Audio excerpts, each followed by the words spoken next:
In our last conversation, we spoke of the leaks in your consciousness, the subtle holes in the ship of your mind that allow your prosperity to drain away. We learned to plug those leaks. But a ship that doesn't sink is not the same as a ship that reaches a golden shore. A life free of active failure is not the same as a life filled with magnificent success. Today, we move beyond mere repair. We begin the work of a master builder. Consider two men, both given a pile of the finest marble, granite, and wood. The first man, eager but ignorant, begins to stack the materials haphazardly. He works tirelessly, sweating under the sun, driven by a brute desire to build something. The result is a crude, unstable shack, vulnerable to the first storm. The second man does not touch a single stone.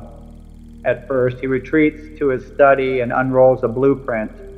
He spends his time understanding the laws of physics, the principles of structure, the mathematics of form. He is not working on the building, he is working on his understanding. Only when the blueprint is perfectly clear in his mind does he begin to build. His work is calm, precise, and effortless.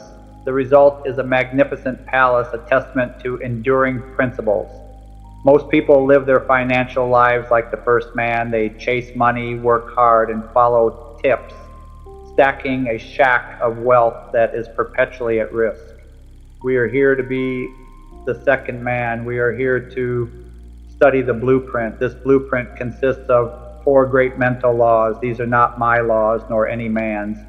They are the fundamental mechanics of creation, the very source code of reality. To know them is to become the architect of your own fortune.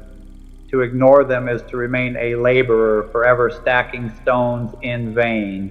Let us begin. Let us unroll the blueprint and study the first and most important of these laws.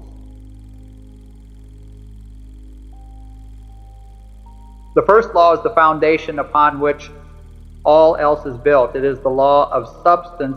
It states this: everything you see, touch, taste, or experience in this world, from the gold in a vault to the water in a river, from the body you inhabit to the dollar in your pocket, is merely a different expression of one single underlying intelligent substance. The ancient philosophers called it prima materia, and the physicists of today brush against it with their theories of quantum fields, and Charles Fillmore and the great spiritual masters called it the divine substance, or the mind of God. This substance is formless, but it contains the potential for all forms. It is like a universal clay, infinitely malleable, infinitely available. It is always present everywhere in its entirety, cannot be created or destroyed. This means that lack in reality does not exist. Scarcity is an illusion. Your bank account may be empty, but you are at this very moment swimming in an infinite ocean of the very substance from which all wealth is formed. To believe in lack is the same as a man dying of thirst while floating in a freshwater lake. The resource is there. It is his perception that is flawed. He believes he is in a desert, and so his senses conform to that belief. The law of substance dictates that this universal clay is utterly impartial. It has no preference for rich or poor. It simply awaits a mold. It awaits a command. And the tool that shapes this substance, the mold that gives it form, is your own consciousness. Your dominant thoughts, beliefs, and feelings are the blueprint that this infinite substance uses to construct the building of your life. Therefore, the first step to wealth is not to get more things, but to become profoundly, unshakably aware of your constant connection to the one substance from which all things are made. To know intellectually that you are surrounded by an infinite substance is one thing. So to live from this truth is another entirely. This is where philosophy must become daily practice.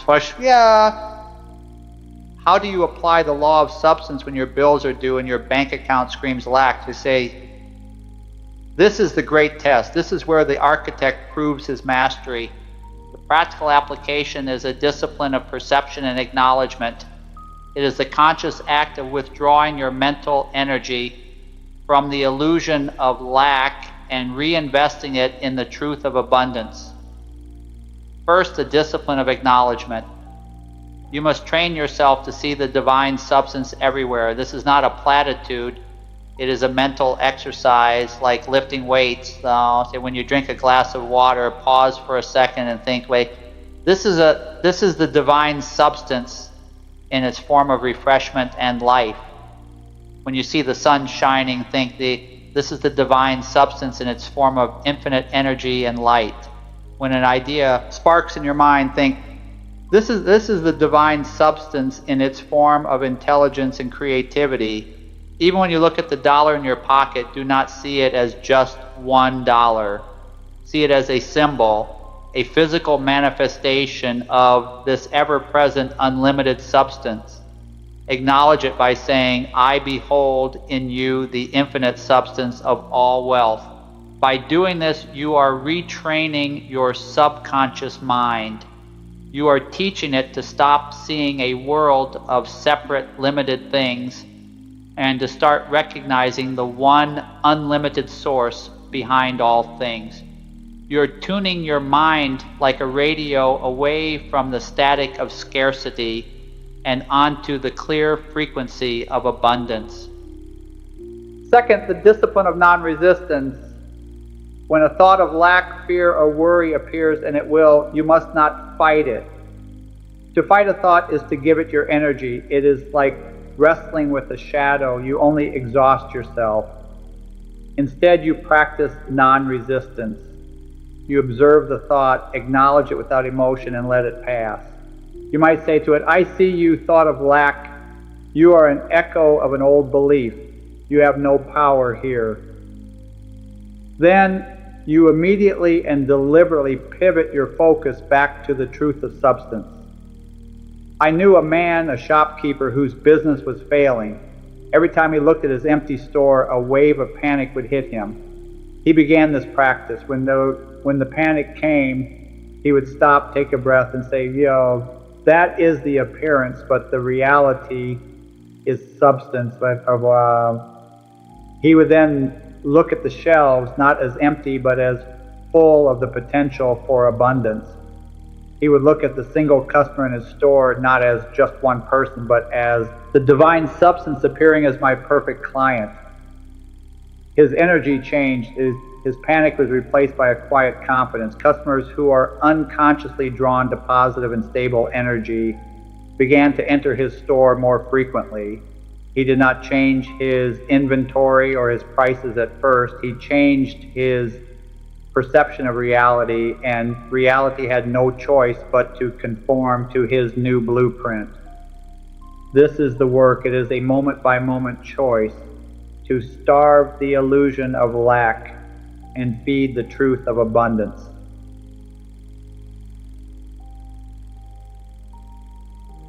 If the divine substance is the universal clay, then the law of imagination is the law that governs the workshop where that clay is molded. Your imagination is not, as many believe, a frivolous faculty for idle daydreaming. It is the most powerful, creative, and godlike ability you possess. It is the spiritual workshop of the mind. It is where the formless takes on form. The law of imagination states that the divine substance is compelled to fill the molds that you create and hold within your imagination. Whatever you consistently and vividly imagine, infused with the feeling of its reality, becomes the blueprint that substance must by its very nature manifest in your world. This is why worry is so destructive, and worry is the misuse of imagination. It is the act of meticulously building a detailed blueprint of what you don't want and then pouring all your emotional energy into it. It is in essence praying for failure. And the universe, being an impartial servant, dutifully delivers the result of your focused, emotionalized imagination. Conversely, constructive imagination is the art and science of building the blueprint of what you do want. But here is a secret that few understand. The purpose of using your imagination is not to see the future or to figure out the how. The how is the universe's domain, not yours. The purpose of imagination is to generate the feeling of the wish fulfilled now. You do not imagine having $1 million to simply see the number in a bank account. You imagine it to generate the feeling of security, freedom, and relief that you believe $1 million would bring you. That feeling is the true magnetic force. That feeling is the signal you send to the divine substance. The feeling is the prayer that is always answered. Therefore, your work as an architect is to enter the workshop of your mind and build a clear, vivid, and emotionally charged blueprint of your desired reality, not as something that will happen, but as something that is already true. Let us now step fully into the workshop of the mind. Knowing the law of imagination is not enough. We must become master craftsmen within it. The practical application of this law is a discipline I call scripting the scene of fulfillment. Now, this is far more than positive thinking. It is a precise surgical technique for creating a new reality. It consists of two key elements: a specific scene and a dominant feeling. First, you must craft a specific scene. Your subconscious mind does not respond to vague desires like "I want to be wealthy." It responds to concrete sensory experiences, and you must therefore create a short, specific scene, a single event that would imply that your larger desire has already been fulfilled. And do not imagine the moment you receive a check for $1 million. That is a common mistake. It focuses on the getting, which can create anxiety. Instead, imagine a scene that takes place after the fact. For example, imagine a quiet conversation with your spouse. You are looking at your online banking portal, not with shock, but with a calm sense of satisfaction. You turn to them and say, we did it. We are finally free. Feel the shared relief and joy. Imagine yourself on a telephone call with a trusted financial advisor. You are not asking for help. You are discussing how to best manage your significant portfolio. The advisor says your position is incredibly strong. Feel the sense of accomplishment and security that comes with those words. The scene must be short, natural, and imply the fulfillment of your desire. Second, and most importantly, you must generate the dominant feeling. Once you have your scene, you enter the silence, a state of relaxed, meditative quiet. You close your eyes and you play this short scene over and over in your imagination. Your goal is not just to see the images, but to evoke the corresponding feeling. What would it feel like if this were true right now? Would it be relief, freedom, security, joy, a quiet confidence? But you must capture that feeling. That feeling is the fire that forges the mold. You must loop the scene until this new feeling becomes your dominant inner state, more real and more present than your current worries. You must fall asleep while marinating in the feeling of the wish fulfilled. I knew a young woman who dreamed of starting her own design firm, but she was trapped in a job she despised. Her scene was simple. She imagined herself standing in her own beautifully designed office holding a heavy, elegant business card that read her name, founder and CEO. She didn't see clients or money. She just felt the cool, textured paper of the card in her hand and the overwhelming feeling of pride and identity that came with it. She lived in that feeling every night. Within months, a series of coincidences led to her meeting the right partner, securing her first major client, and finding the perfect office space. And she did not chase these things. She created the mental mold, and the divine substance, by its very nature, rushed in to fill it. This is the science of feeling it real. It is the practical work of the architect. We have now established that we are surrounded by an infinite substance and that our imagination gives it form. This can lead a man to a kind of just thought, I know I can have everything for myself. And this is the path to greed, and it is a misunderstanding of the nature of prosperity. The universe is not a static vault to be plundered. It is a living, breathing, dynamic river.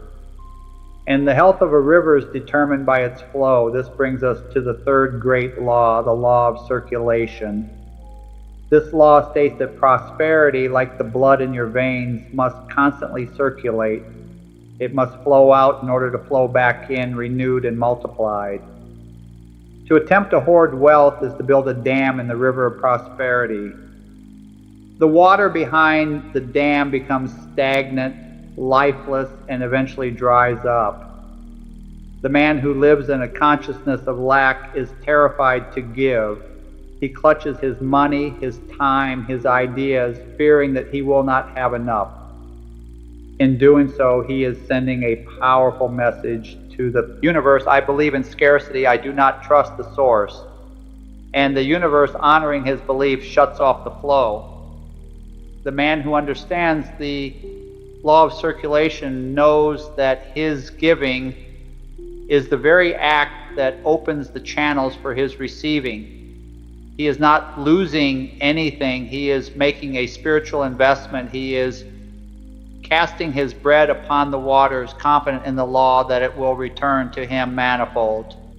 This giving takes many forms: tithing your talent, freely sharing your knowledge and skills without an immediate expectation of return. Tithing your ideas, contributing your best ideas in meetings and conversations, not hoarding them for personal gain.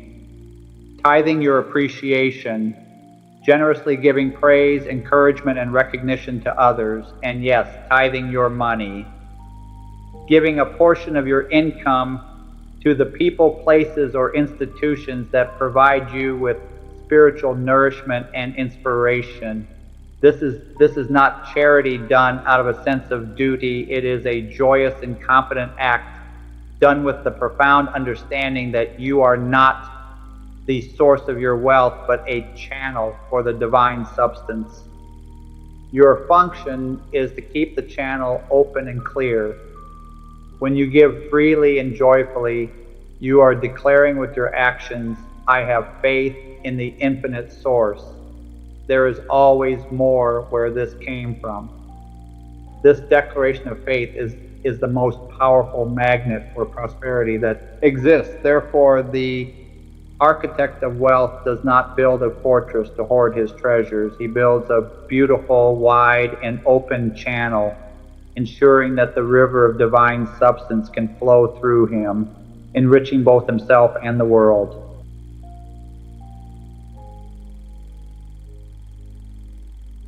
We have laid a magnificent foundation. We have the formless substance, the creative imagination, and the dynamic circulation. But a blueprint, no matter how perfect, does not build a palace on its own.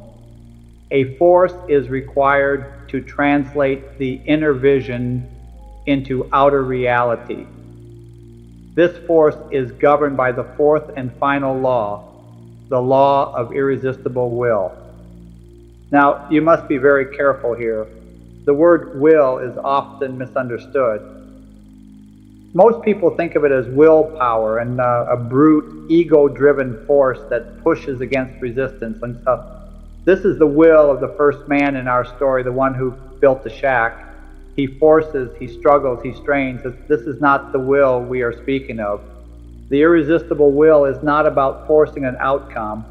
It is about allowing the will of the divine to flow through you as inspired action. When you have aligned your mind with the truth of substance, created a clear mold in your imagination, and opened the channels through circulation, you become a magnet. You do not need to chase opportunities. They are drawn to you.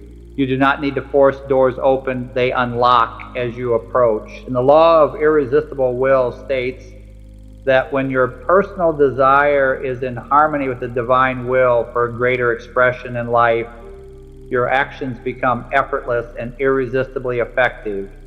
You stop swimming against the current and you are carried by it. How do you know if you are acting from willpower or from the irresistible will? Willpower feels like a struggle. It is tense, anxious, and draining. It is obsessed with making it happen.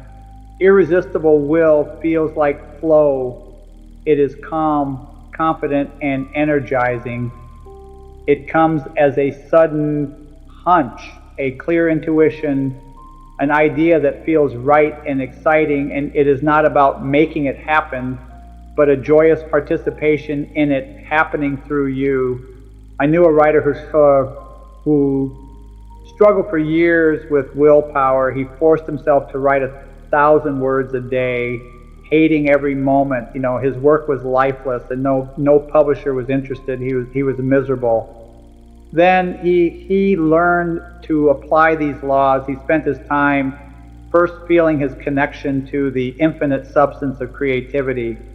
He used his imagination not to see his book published, but to feel the joy and satisfaction of a reader being transformed by his words. He began sharing his ideas freely with other writers, circulation. One morning he woke up with an idea for a story so clear and so exciting that he felt he could not write it. He wasn't forcing himself to write, he was being pulled to write. The words flowed effortlessly. The book he wrote in this state of flow became a bestseller. He was no longer pushing against the world, he was acting as a channel for the irresistible will. Therefore, your work is not to plan every single step of your journey. Your work is to prepare your consciousness. When your consciousness is right, you will be guided to take the right action at the right time. This is not passivity, it is the highest form of intelligent activity.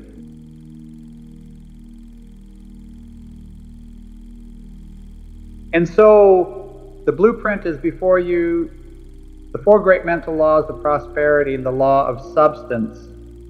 The truth that you are surrounded by an infinite intelligent clay ready to be molded.